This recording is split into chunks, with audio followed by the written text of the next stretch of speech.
Good evening, ladies and gentlemen. My name is Claude Shirati, and welcome to this edition of African Knowledge. And we're talking specifically about the African mindset as we do every Friday. It's been happening for almost 8 weeks now. In these discussions, we discuss, we talk about factors that affect the African mindset. We talk about, current affairs type of issues, things that matter to Africans both in the continent as well as in the diaspora. And to discuss this topic tonight with me. I have my usual guests, but you'll find more about them in just a moment, right after this.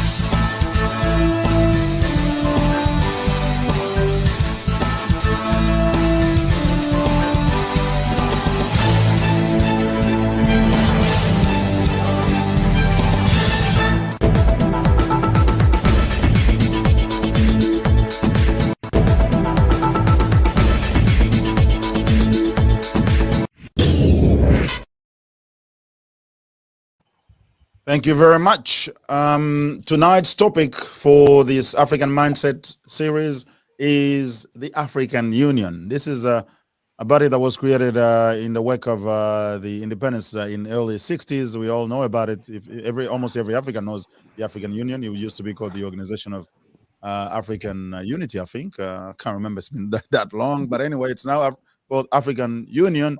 And we want to talk about this. How effective has this body been, or how effective is it? What would we like to see? What role would we like to see it play to help the challenges that African countries are facing? And to discuss this topic, I have the usual suspects and one new guest. I will introduce myself. I will introduce them myself quickly. Eugene Ullman, who is a documentary maker based in Sydney and works in many countries in Africa. We have Florence Mawa, who is an African professional who's quite interested in community advocacy, especially for vulnerable minorities.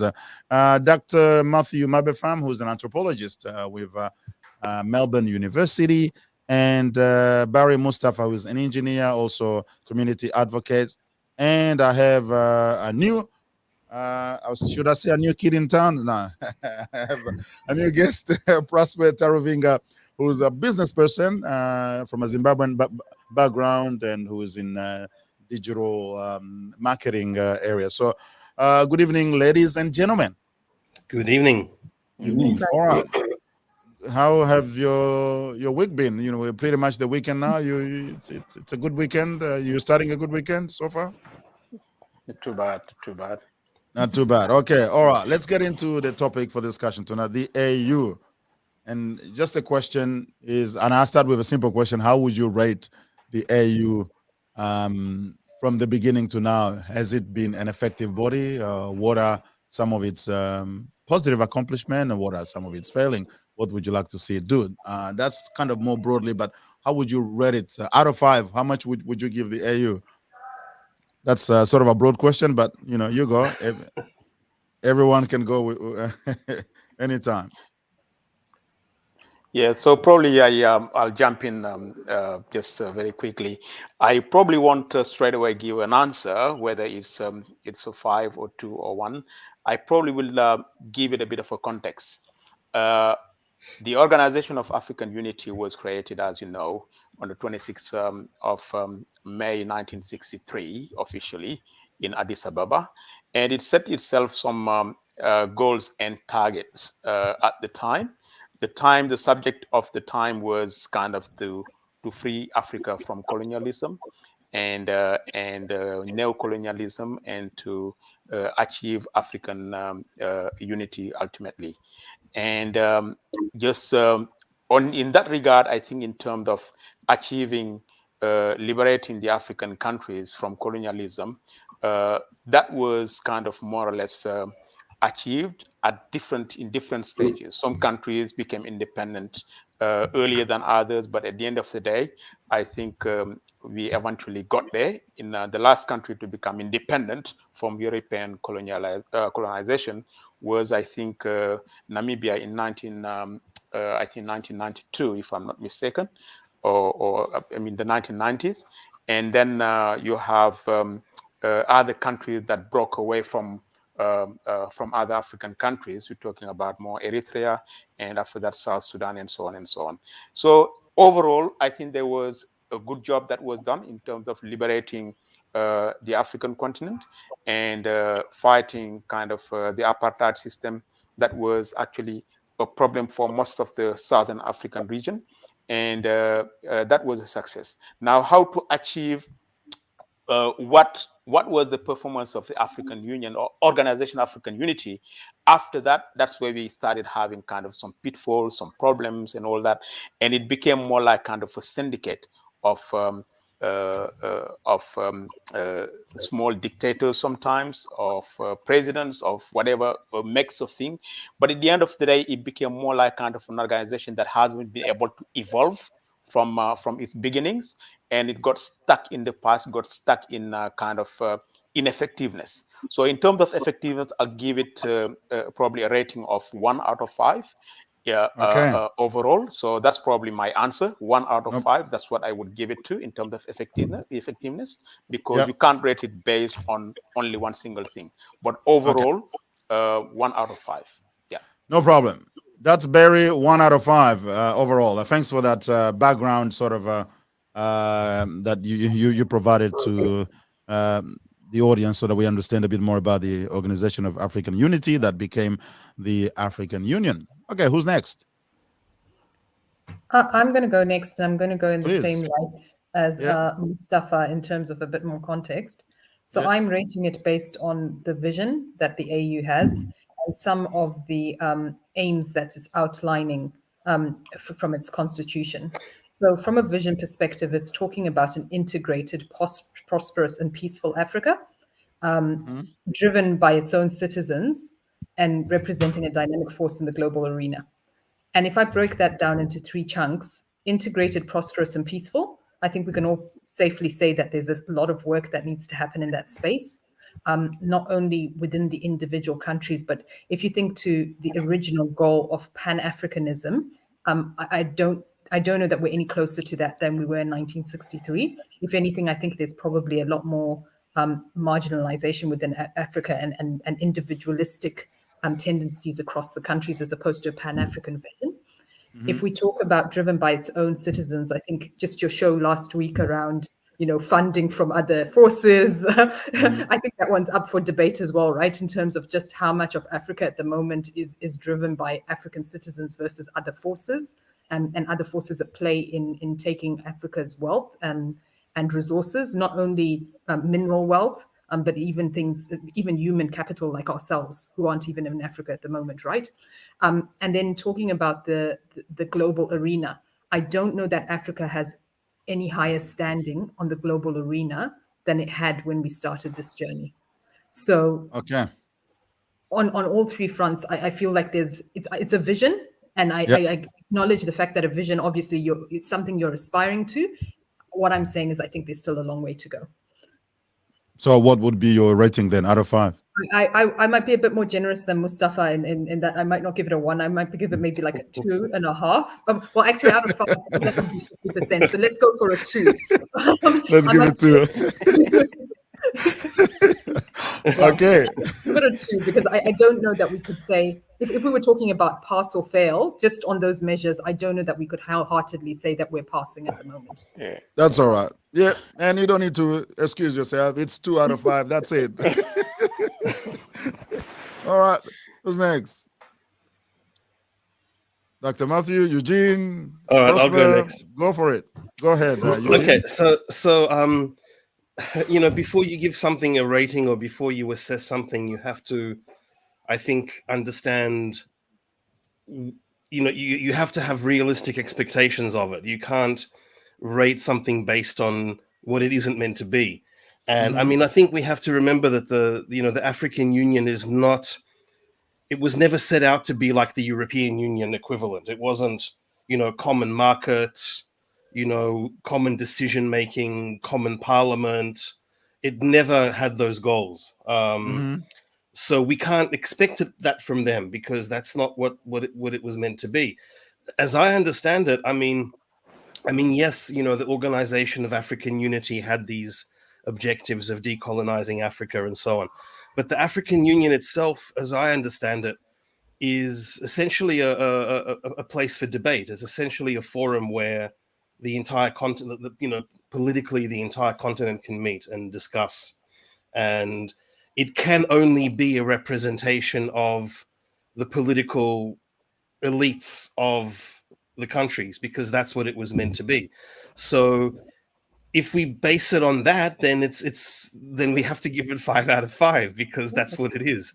The fact that we don't necessarily agree with or like the political elites that are leading the countries, that's another problem. It's like there's a Russian saying, don't complain about the mirror if your own face is crooked. This is supposed it's to not be, the mirror, it's your face. The African Union is a place where the African governments and the African leadership can meet and discuss, and it's a common space for that. And in that sense, it's as good as it can be. It's perfect. Okay. Well, what's your rating then? Wow. Well, look, I mean, if we base it on the fact that this is a space for African, I mean, look at who the leaders of this thing are. Like who the chair people are. We've had, everybody. We've had Paul Kagame, we've had Robert Mugabe, we've had everybody. All the, So all the goods and bads, right? All the goods and bads. I mean, it's as a meeting space. I mean, look, I think something like that is needed. Obviously, you need to have a place where different countries that have different interests can meet on a neutral ground. So in that sense, it's great. If we expect it to, lead Africa to, a new era of development and, liberation and so on, then it's going to be a 1. Then I'm with Mustafa. But Okay. but if we look at it as a place, as a meeting place where we can see a reflection of modern African political leadership, then 5. Okay. That's good. Okay. Can I? Well, Florence, let Dr. Matthew Yes. speak, and after Prosper, then you can have another go. Maybe it's a quick one she can make it, then I'll come in. No, go for it. Okay. Okay. As a teacher, every student starts with 100% at the beginning of the term. And it is at the end of the semester that we begin to see the mark that you score, or even as we go along and you submit assessment and your teacher grades you begin to re-evaluate yourself and see whether you still worth the 100% that was awarded to you at the beginning of the course or the semester. So for me, ideally, I would have preferred that the scoring of African Union's performance be done at the end. But nevertheless, if it is a topic that we have to engage from the beginning, I'm happy to engage and give it my score, and we all will recalibrate as we discuss what it has done and what it has not been able to do. And for me, I like to start with where Mustafa actually started off with, in terms of providing a context and building on what Eugene said. What is the purpose of African Union, which is furthering the agenda of Organization of African Unity? And when I'm able to situate that perspective, then I'll give you the score. I think African Union mandate was split into 2. The first, which was the first order question, was political independence. And with that political independence, yes, some countries had already gained independence before it was formed in 1963.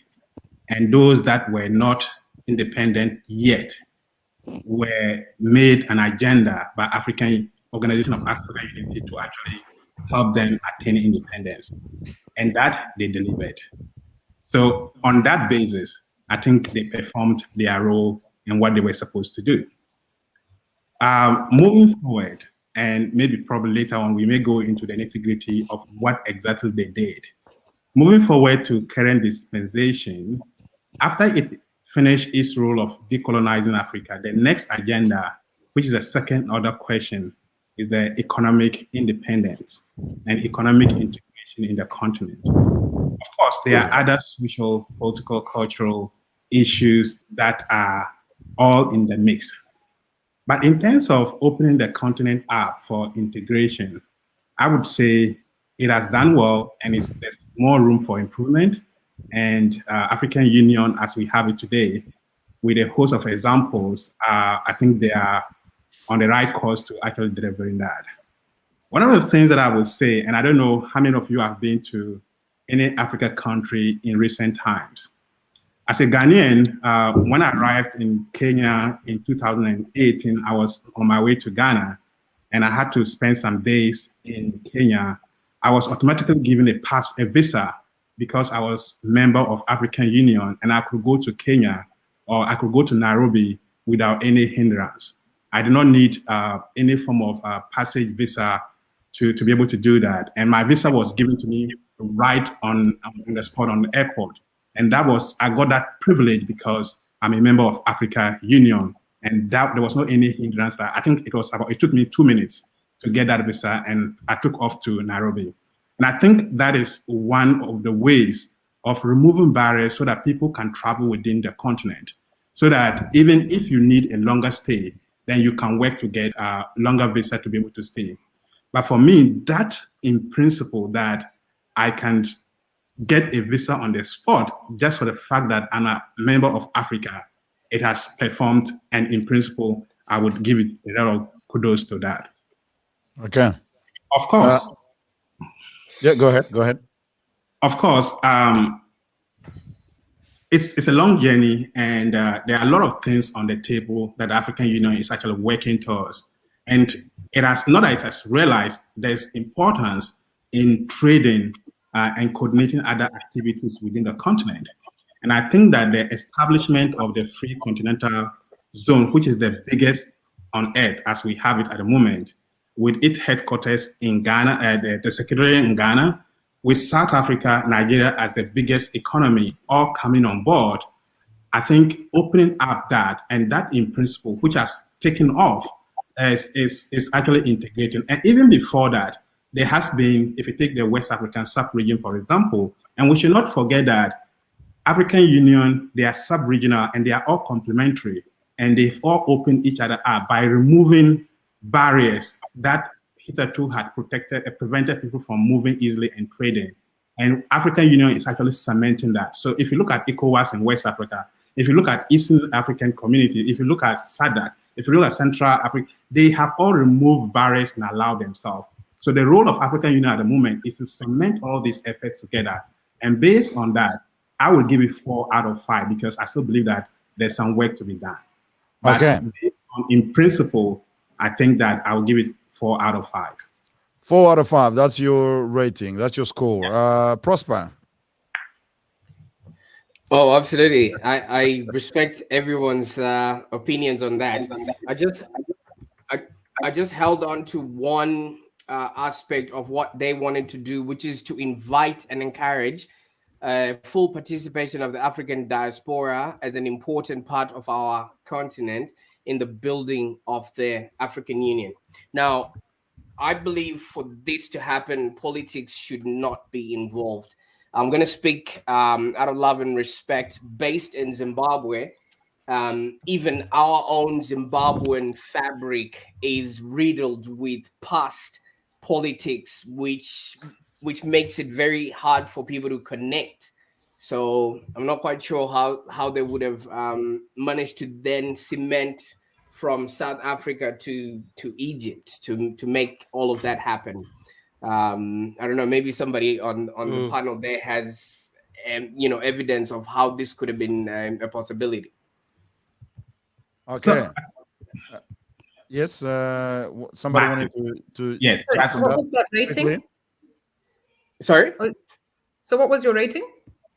On this, I don't think they've been able to do it. So, I was just moving the motion right now. I'm just saying, I'll give them a 1 on trying to get African diaspora to participate back home in Africa. All right, yeah. And let me just tell you that at the end of the show, we're gonna ask everybody to rate the African Union again after having heard from everyone else, so that we see if there's any improvement in that, because obviously there are things that we all may not know. Many of us may not know about what African Union is doing. There are a lot of things that have been happening over the last several years. I think they've been a little more active than what they have been doing before that, but we'll come back to some aspect, whether it's economic, aspect of things, or just the visa thing, integration and all that sort of thing. But we'll come back. The question I would like, I mean, Florence, you wanted to jump on something, and then I'll go to the next question. Go ahead. So actually, as people were talking, there were bits and pieces that I was picking up that I just wanted to pick on. And so for Eugene, I think for me, the statement that you had about it being a place to meet, when I look at the aims that they're outlining, it's more than a place to meet. They're talking about actually developing and promoting policies around trade, around foreign relations. They're talking about driving and advancing things. And I think that's the sphere that I'm coming from. And then the other observation that I just wanted to make was just the statement that was made, for example, that, the largest economies of Nigeria and South Africa. Egypt actually has a large economy, but already that Pan-Africanism comes to play there, in that for some, the sub-Saharan Africa is Africa as opposed to the whole of Africa, which I think just cements the point that we have, that we just don't have that Pan-African view coming together yet. Yeah. Okay. I probably would like to make another comment. Sorry. Now, before you go, Barry, I just would like to ask everyone, for the sake of time, to be as brief as you can, so that we can obviously have more questions and address more of these aspect of things. Go ahead, Barry. Okay, just very quickly, I wanted to observe one thing in terms of the mobility and the visas and all that. I think we shouldn't confuse the achievement in that area of the African Union as opposed to the agreements that our individual countries have with each other in terms of mobility of the citizens. We do know that some countries, like, for example, Senegal, would have agreements for its citizen to move from one place to another, to some specific countries without a visa, or you're getting a visa on the spot and stuff like that. And that's absolutely nothing to do with the African Union. The second thing also, you have the regional organizations. In West Africa, is the ECOWAS, where the ECOWAS countries actually have an agreement between them that you can move without your passport. We can just have an ECOWAS ID and you can move from one place to another. So that's the ECOWAS, that's the regional organizations. Let's not confuse that with the achievement of African Union, because the African Union, what they try to do is to issue an African Union passport, which in terms of effectiveness at the moment is still kind of questionable. So let's get at these things very, very separate. Let's not confuse them. Okay. Yeah. I would like to actually. Okay. So I think let's break it down into three parts. There's the political aspect of things, and then there's the economy, and also what someone like myself would want to see is what sort of role the African Union plays in thinking of the future of Africa in all aspects.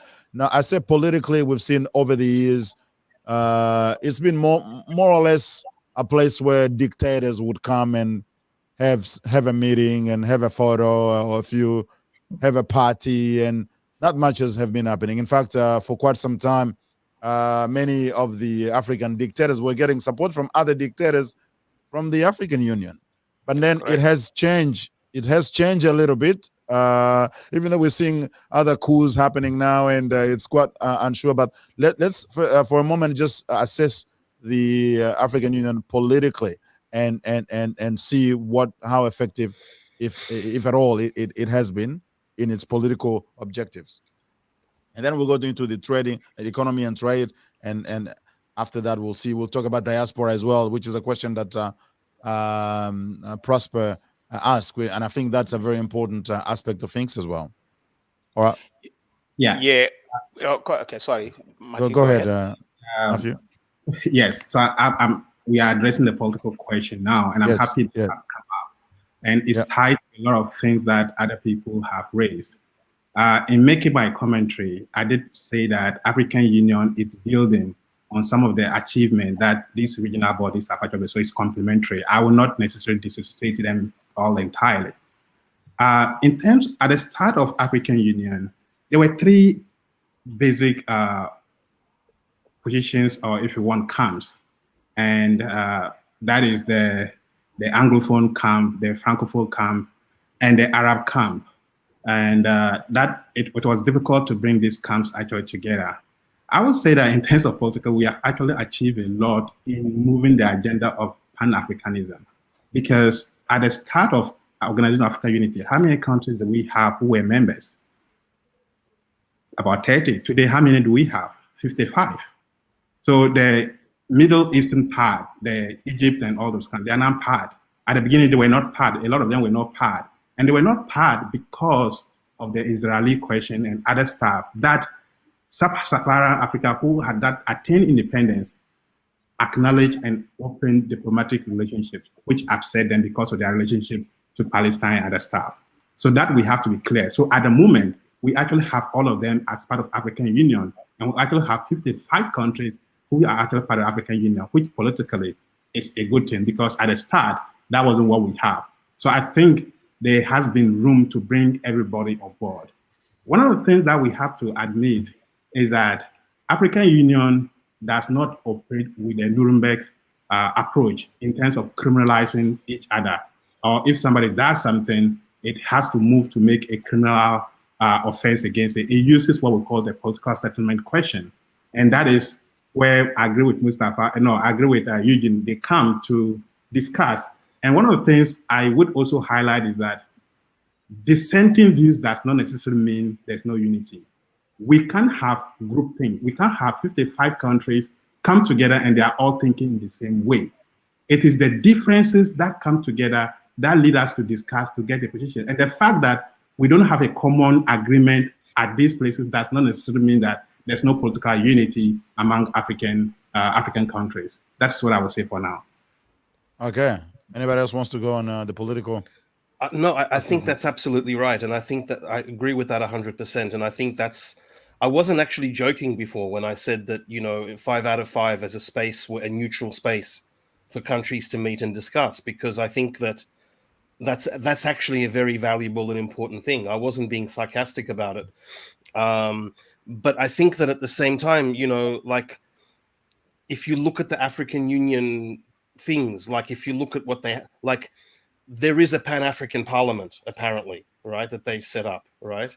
It has its headquarters are in Johannesburg. Okay, yeah, I'm based in Johannesburg. I've never seen the Pan-African right. Parliament. I've never heard of it in my life. I don't think anybody knows about it. I think there's a lot of plans that it has, that to unite and to do all these things. But the question is, the big question is if it's organized entirely as being representations of African political entities, nation states, right? If that's its basis, then how much potential does it has to realize all of these big plans? And I think that leads into something that is quite an important issue, because a lot of, we often hear this idea of a united Africa, United States of Africa, one single currency, one single African, these are all very kind of important ideals. But the question is, of course, the advantage of having different countries is if one of them becomes like a terrible place to be, you can escape to the other one. So if the whole thing becomes one, then you're kind of stuck in this one thing. So the African Union needs to have alternatives it needs to have alternative representation to simply the governments of these countries. So like Prosper was saying, African diaspora needs to be represented. That's a very important point. But then also, why not have a separate representation for African journalists, for example, African workers, African farmers, African lawyers, all of these things where you can address different concerns that are beyond the scope of the governments of sort of these bourgeois nation states that exist, because then you can start holding those dictators or those governments to account. Then you can say, no, it's not just about you coming here and meeting and having representations of you as a state. We have communities within your countries that also need to be heard, maybe given priority to you because you have power in your state. The African Union maybe should be a forum where it's not just about, the leadership and the presidents of the countries. So maybe that's where it needs to go, possibly. Yeah, Okay. I actually like that concept, Eugene. I think at the end of the day, the African Union has to evolve. You know, you can't, if you have like kind of massive objectives, goals and objectives, like of uniting the African continent and achieving the prosperous nations and all that, and after ending up being like kind of a small forum of petty dictators, I think that's a failure. And we need to come to the reality, look at it in a very objective way. Are we happy after 60 years that all the road that we have actually traveled, that we are where we are today? You know, absolutely not. I don't think that the fact that we have 55 members that are members, a list of 55 is in itself Pan-Africanism. Pan-Africanism is actually more and better than that. It should be more and better than that. At the end of the day, today, if you look at it, I am from Senegal, Florence is from Zimbabwe, and other people from other countries. We don't know much about each other. You know, how can we achieve Pan-Africanism if we actually don't kind of cultivate relationships between our peoples? You know, we don't know much about each other. We don't have forums to get to know each other. We don't have any entities where normal citizens can actually come and mingle and understand each other. We get to know each other in the diaspora more than getting to know each other inside the African continent. People have the ability to move from one country, from any African country to Europe, than moving from one African country to another African country. You know, so freedom of movement and ability to move with the infrastructures and stuff like that. This is all issues. You know, politically, we can't talk about success because, like we said before, it's a small syndicate of dictators who actually support each other, protect each other against the people. You know, so until we achieve a situation where the citizens, the organizations, civil societies, and professional organizations are part of the accountability system, we won't move anywhere. And that's the problem we have. If the African Union had to disappear today, nothing will happen. No one will notice any difference. So that's to tell you actually how a failure, a disappointment that organization is. It doesn't want to evolve. It doesn't want to do anything to help the image of the African continent. It actually ignores anything that comes to the image of African continent. It doesn't care. And that's the problem. Okay. Prosper?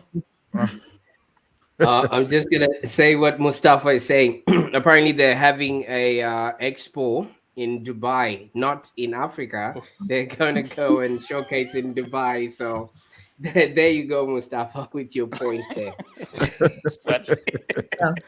But I suppose it can be argued that that's business. Dubai may attract more people, eventually more money to Africa. Who knows? I don't know. They may have a Russian. We have hotels and conference centers in Africa where they could do their expo and bring that money back home. Prosper, the thing is, you can't expect to have people having a vision if they even the headquarters of African Union today were built and gifted by China. What does it tell you in terms of the image of the African continent, in terms of our pride? Nothing. They don't care. They just were very happy to take that gift and think that, yeah, it's a good thing. But we do know how hurtful it is for the image of the continent. We are not even able to fund ourselves and to fund our headquarters. You know, that it tells you, just like what you Prosper has said before, if you take a union of kind of people with not much vision, you put them together, what are you going to expect to have? You're not going to have much. And that's the problem we have today. I just want to add, actually, and fact check on what Dr. Matthew said. Just to be clear, Algeria, Egypt, Libya, Mauritania, Morocco, and Tunisia were actually part of the founding members of AU in 1963. Morocco stepped out for a bit and came back in 2017, but they were all actually originally there. So that Arab bit, in terms of them not being part of it, I think that the challenge was some of the other countries that were not independent that started joining, but that they were actually part of. They were recognizing themselves, if we can say, from that original AU point and joining. The other aspect, and I agree with you, Mustafa, around and Eugene, in terms of how we ensure that it's not just the political elite who actually are able to have a voice in the AU. I think part of what the AU's aims are around defending sovereignty and independence of member states. And I think that's where the line tends to get blurred, because when you have a dictator who is not necessarily towing the line in terms of what you would expect from a governance standard, and you're defending that as part of the sovereignty, that's where the challenge is. And I think, in essence, when you look at that as a statement around defense of independent states, it's a lovely sentiment, but I think that next level of detail around what exactly are we defending, and should we be defending people who are not necessarily holding a governance standard, is where they sometimes fall short. Okay. Now this should be their role. They should be holding governments to account, essentially. Just to absolutely. I'll let you make your point, Matthew, and then we'll go into the next part, which is the economy. I wanted to say that I did not say that those countries were not part. I said there were 3 camps, and these 3 camps came together to form African Union. And I'm saying that there were 30 countries at the start, and today we have 55. That was the point I was trying to make. Okay. And that was in response to the idea that African Union referred to Sub-Sahara. And I'm saying that though there were challenges with these 3 camps, at the end, they were all part of it. That's what the point that I was trying to make. Yeah. And secondly, I've also just double-checked, and I realized that Nigeria is the biggest economy, with Egypt second and South Africa third, and not the other way around. I think what I was saying was, when we talk about African economies, nobody ever mentions Egypt. And even in the statement that we made, we were talking about African economies, and people always talk about South Africa and Nigeria, but hardly do you have people actually acknowledging Egypt or the Arab, not just Egypt, but the Arab side of Africa. Most people don't seem to actually realize that that's actually part of Africa. They seem to talk about it more as the Arab nations. And this is just generically. And so that, for me, is the emphasis around the fact that even globally, we're not being seen as Pan-African, because nobody seems to actually think about that top side of Africa as being part of Africa, or at least it's not mentioned when people are talking about Africa. And I guess sometimes even the Arabs themselves, the Arabs part of Africa, they don't seem to connect to consider themselves as Africans. I've met some of them who are kind of not very comfortable with being called Africans, even though they are in Africa. But anyway, to be fair, neither do a lot of people in Ethiopia, and that's the base of the African Union. That's but exactly a lot of Ethiopians will claim, oh, that's Africa and we're Ethiopian. So that identity is a complicated thing. That's exactly right. That's exactly right. And the way I look at it, I think ignorance is part of it. That's one thing. The second thing is that because the African continent is associated with the continent of misery and of poverty and stuff like that. That image is there. The day the African continent, I'm talking the whole African continent, will become prosperous and will become like kind of a land where everyone would like to go and live, everyone will be African. Everyone will be African.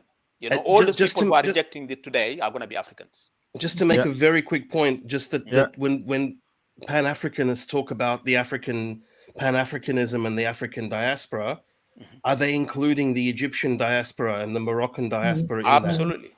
It should be. Tunisians. It should be, but very often that doesn't get included. And that's the problem, because there is kind of an agenda from a long time to separate that's more history more than anything else, to separate Egypt from the rest of Africa, and that's something to do with Egyptology. It's not just Egypt, but it's also a European agenda to make African being about race. Yes. That's right. To deny the multiracial history of Africa. That's correct. Africa is only about race, and that's about black people. Very problematic as well. Absolutely, that's problematic. And I don't know the next part that Clyde thought that will be heading towards, but I think some ideas that have been expressed here, especially Mustafa saying that if African Union was to disappear today, nobody will even know about it, and nothing will happen. Nobody will even notice that. Absolutely, nothing will happen. I would hold a different view that in as much as we need to be critical about African Union and expect more from them, I wouldn't necessarily, and I've made this point on this show before, and I still stand by that, even if I'm alone in that journey, that African Union is not doing anything, and if it were to disappear today, I think we might be actually minimizing what the role was and what they are actually doing in that continent. And if we actually want to give merit to what it's doing, I don't think we can simply describe it as that. And it will be difficult for us to delink Organization of African Unity and African Union and the work that they have built upon that. We all agreed here that in terms of political independence or political decolonization, it did and it delivered. When we describe it this way, what happened to all that? We all know that African Union, unlike European Union, is a diplomatic instrument. And even some of the things that we had in the continent, the independence of South Africa and what was even used as a negotiation was what was actually what we call the Lusaka Manifesto in 1967, which was also the same manifesto that was used to govern the independence of Portuguese colonies in that aspect of the Africa. So if we want to take away all of this and just pin it down to what we expect of it today and say that it has done nothing, I think that is from my point of view, I will be more charitable than that. I definitely, we all have our evidence and where we are gathering this evidence to actually make this point. And in terms of, just to respond to my other colleague, what's the businessman, the one with the money? I don't know, Prosper. Prosper. I think in terms of, one of the things that I would always say is that it's not possible to have life without politics. Life itself is political, and there's no way you can take politics out of life. We can talk about partisan politics, that the polarization of partisanship is challenging, but life itself and what happens in itself is political action, and that we cannot take that away. The African Union had just seen the diaspora as a region of its own. And a lot of people have been participating. And I know even in Australia, there's organization here where people meet to actually discuss. And that is an extension of that. And Dr. Apollo of La Trobe University is actually in charge of that. Okay. We have homegoing in Ghana. And homegoing is not necessarily only people who are in Africa diaspora. It's anybody, even if you are within Senegal, Ghana, and you want to come to Ghana, you come. That's a common platform. So I think there's actually a lot ongoing. Anyway. So we will talk about the diaspora aspect towards the end, and we sort of kind of starting to run out of time. But there's a second aspect of things that I wanted us to discuss about is the economic aspect of things, the trade. We have to acknowledge that they're doing something in that area. You know, recently there's the African countries free trade area, the AFCFTA, whatever they call it.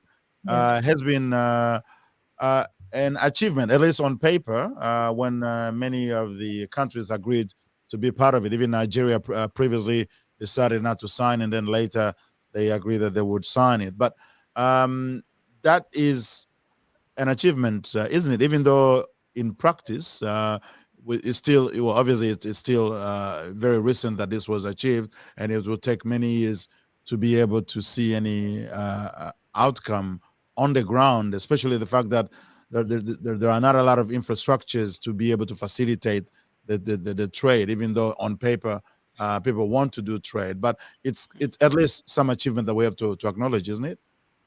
Yeah, I think the zone of free exchange that you're talking about, on paper, you're right. I mean, it's a good step forward, but until we see exactly what it's going to deliver, it's really early. I think it's early days to make an assessment on it. One thing that I put highlight as an achievement at the time, that when the Economic Commission for Africa was created under the auspices of the African Union, which actually evolved and actually gave birth to the Africa Development Bank, you know, which Nigeria has contributed a lot in making sure that is still existing. You know, that was really, really good. And so far, I don't think we haven't seen anything of the kind in terms of success that was achieved economically speaking, you know. But again, like I was going to say actually, we can't kind of hold on to what the achievements have been in the past and say, yep, because we have achieved that 30 or 50 years ago, then we are still relevant. Organizations and bodies will have to evolve and adapt to situations and build new realities and new opportunities for its people. If it doesn't do that, it got it become irrelevant, and then ultimately it's going to disappear. The fact that at the moment we still have issues in terms of the movement of the goods and services between African countries from one place to another. We're the country that got a continent that got more than 1 billion people in terms of market. We are not exploiting those opportunities as they should be economically. I think it's a shame. It's a challenge. There is a lot of things that needs to be done in that area, and it's about time we start doing something about that as quick as possible. Okay. Anybody wants to make a quick point on the economic front? The AFCTA, is that an achievement, or is there any other thing economically that is noticeable, or that we could talk about from the African Union? I think I've always maintained that economic element was a second order question, and the evolution of African Organization of African Unity to African Union and the establishment of this entity is a step in the right direction. We cannot at the moment assess its success, whether it's been successful or not, because it's early days yet. But in principle, and sometimes we just need that aspiration to hold on to, or something which is in principle to hold on to, so that we can all judge each other by that. So even though it is late in our establishment of such a body, the fact that it has happened is something that I would give to them as a success. And we'll see, we can only work to improve on it. And anybody can jump in this. I just want to make a very quick point. I think that Africa is a continent of innovation and entrepreneurship, and what tends to happen is that the bureaucracy, and the African Union is a bureaucracy essentially, and what tends to happen is the bureaucracy is always behind. So I see a lot of when I travel around Africa and I work around Africa, compared to when I started, 2 decades ago, I think things are definitely moving in the right direction in terms of greater accessibility and ease of travel and more contact between countries, and all these sorts of things are moving in the right direction. But that's happening in spite of the bureaucracy, not thanks to the bureaucracy. And I think what's happening is that all of these people are signing accords and making plans and creating free trade zones and all, but they're actually behind. Rather than actually look at what people are doing and try and support what people are doing, they're making these plans for the future, but it's already happening. All they need to support the people on the ground that are already doing it, because the innovation is there. People don't need to be told how to innovate. They just need the support. And I suppose it can be argued that the fact that originally the African Union, or the organization African Unity, was created to facilitate the independence of African countries, and soon after that, many countries became independent. Then they should have quickly evolved into perhaps economic independence rather than the political independence. But they've taken 100%. Maybe 40, 50 years to trying to do that. Isn't that a problem? Yes, it is. Yeah, but it's happening now. 50 years later. If we cannot hold to past success, why should we hold to past problems? I like that. That's a very good point. I like that call, Matthew. I like that call out. Now, one thing. So let's see what we have today and how we can work around with that. Because if it is about complaining about what has happened in the past, I'm sure all of us can articulate thousands of things that haven't gone well. But the problem is that it came a bit late, though. Like Eugene has said, what they're trying pompously to do or pretend to be doing is already there. They have just to support and make sure that the mechanism and the infrastructure is there to support it. And they're not doing that. I think that's what they're doing. They are creating the policy framework within which these things can operate. So if without a policy framework, that's not going to be possible. So now, why don't they come with the bold? Why do they come with the bold kind of programs, like linking all the countries, African countries, with the railway system? All the countries. That's actually sorry. That is actually in the 2063 vision. They actually do have a high-speed train network linking all capitals by 2063. I think my question then is how they already we're almost 10 years into, because that's a 50-year plan that they've got, which they set up in 2013, which was supposed to take us from 2013 to 2063. We're 10 years into that right now, roughly. My question is how far, the fact that we don't even know about it, like how far has that gone? Because there's a lot what is the first step of that? Exactly. There's a lot that needs to be done to get that done. I think one of the interesting things part of that, let me just quickly make a quick point.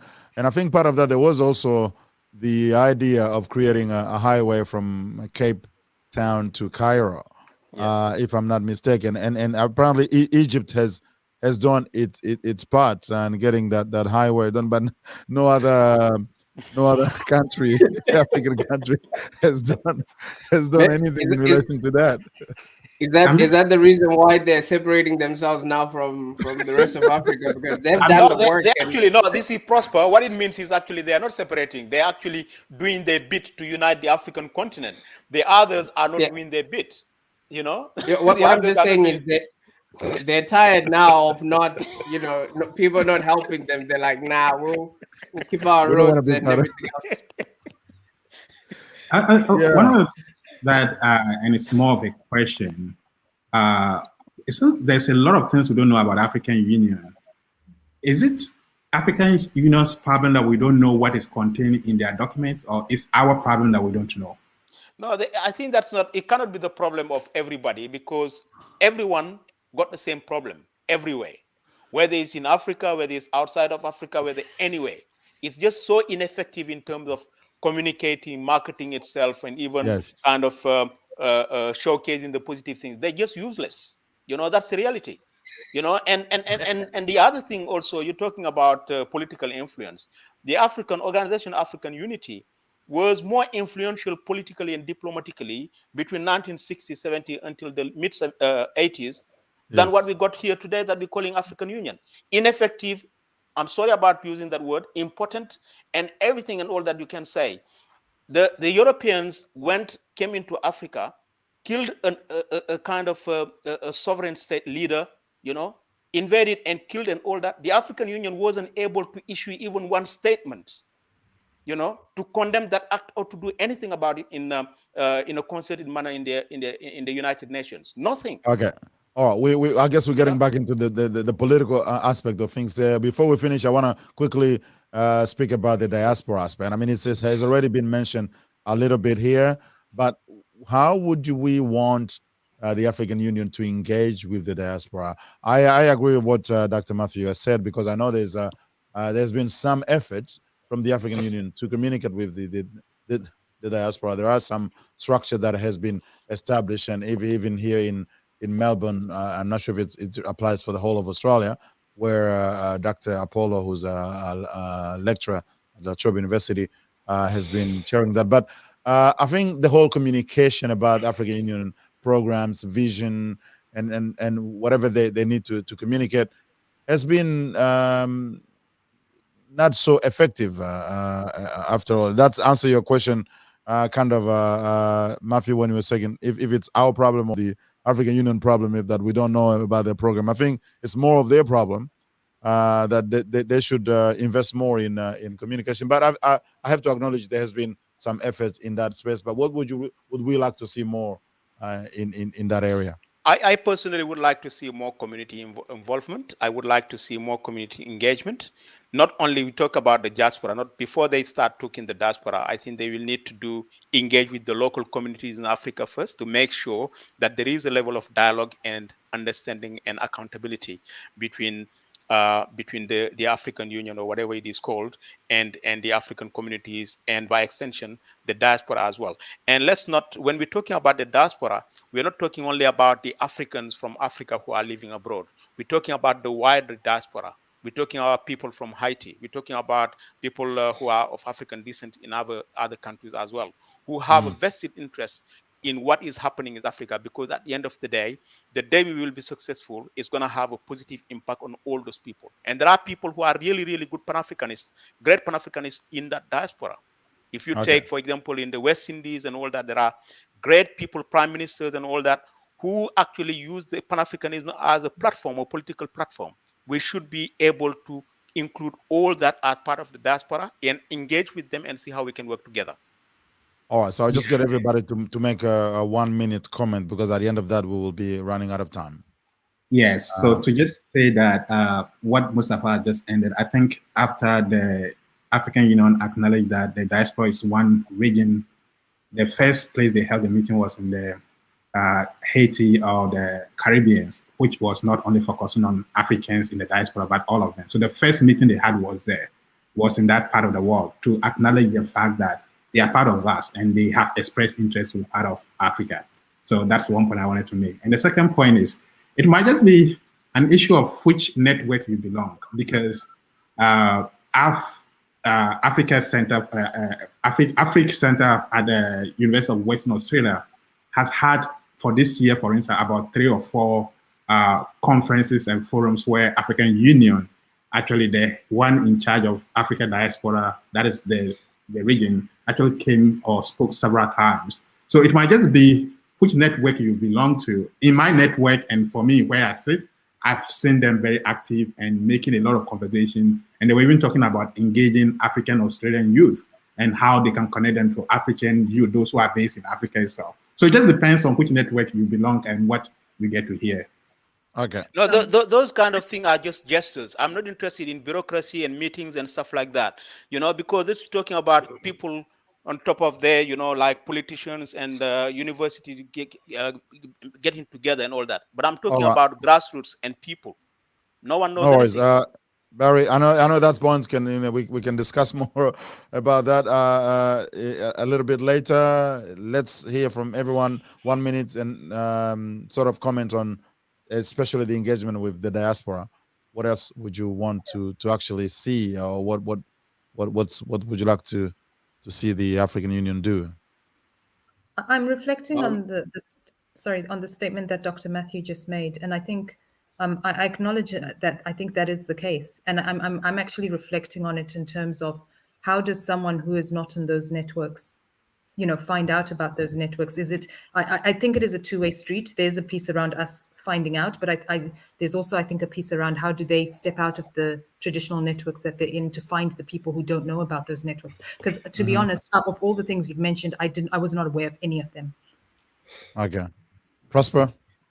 Just to add on to what you just said there, Florence, I think within the African community, there are already influencers, there are already role models that have communities that are already following them. And if the African Union can just support those people and then utilize those networks, and then maybe hopefully be able to bring people together, because trying to say, here we are, come and follow us, is going to be a futile process. But if they then look at people who already have established platforms, there's people like Strive Masiwa from Zimbabwe, the billionaire.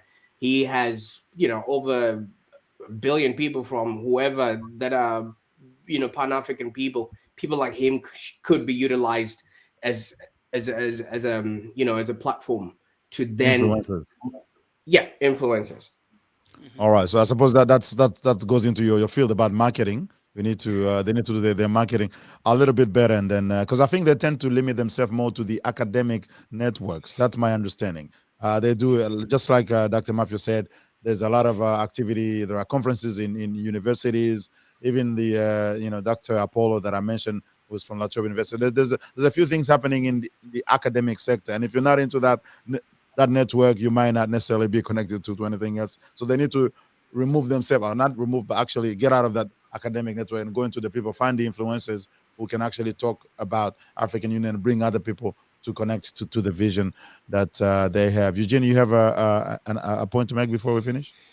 I'll just briefly, I'll say, look, I think, with regards to the diaspora, I don't think the diaspora, is its own kind of separate unit. I think that, people who are in the diaspora vary greatly as far as their engagement and awareness with their home countries and the African continent and so on.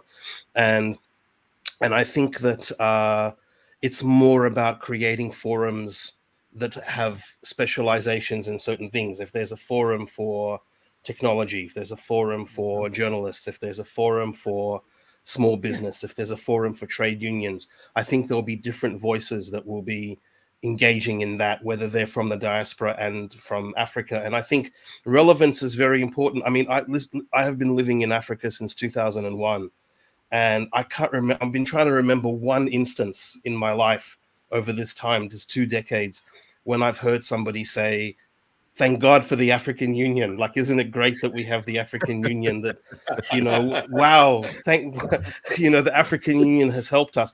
I'm just trying to think of one instance when this is something that's really a part of people's everyday life. And I think It's that's got us where to meet Eugene. Sorry? It's got us to meet today, so thank God for the African Union. Exactly, Prosper.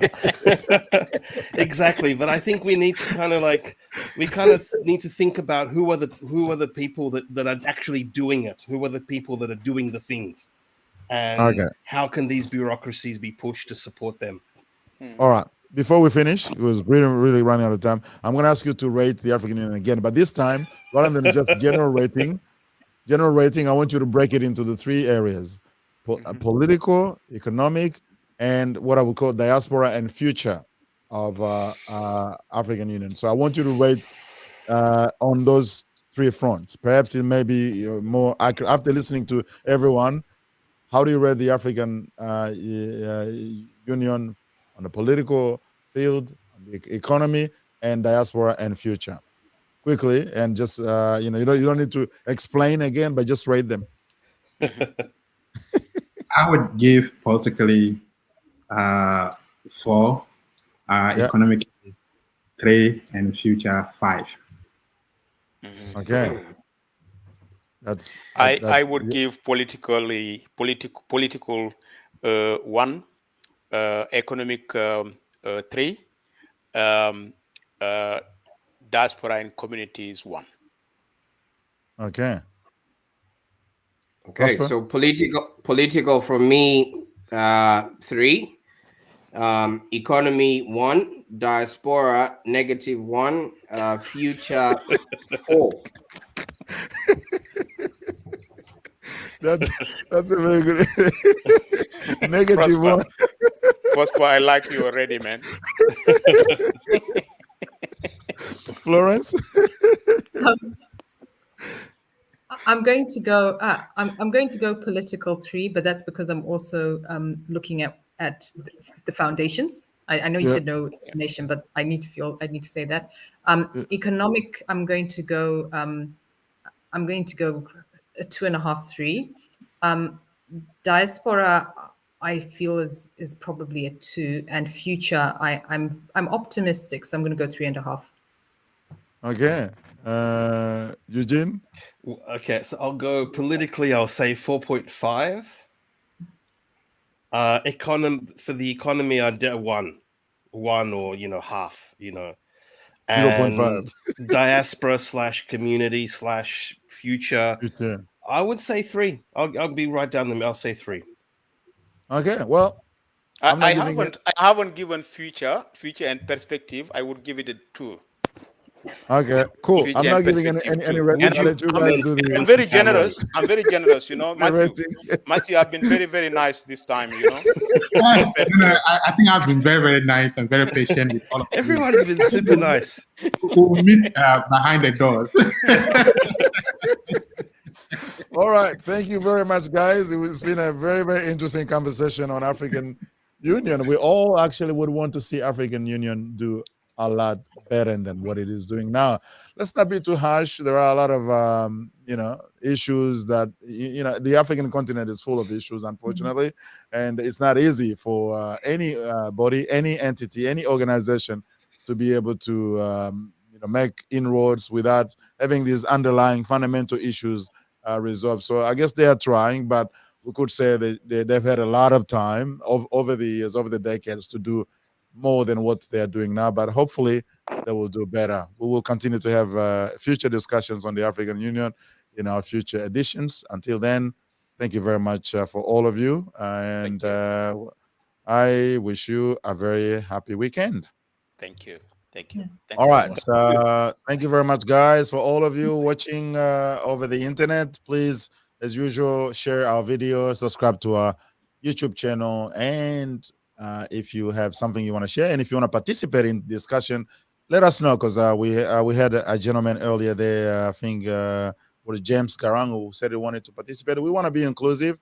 We would be willing to give you an opportunity to come and discuss some of these things. So just contact us through our inbox, Facebook, or on the number that we often display, and I'll display it. That is happening now on the screen.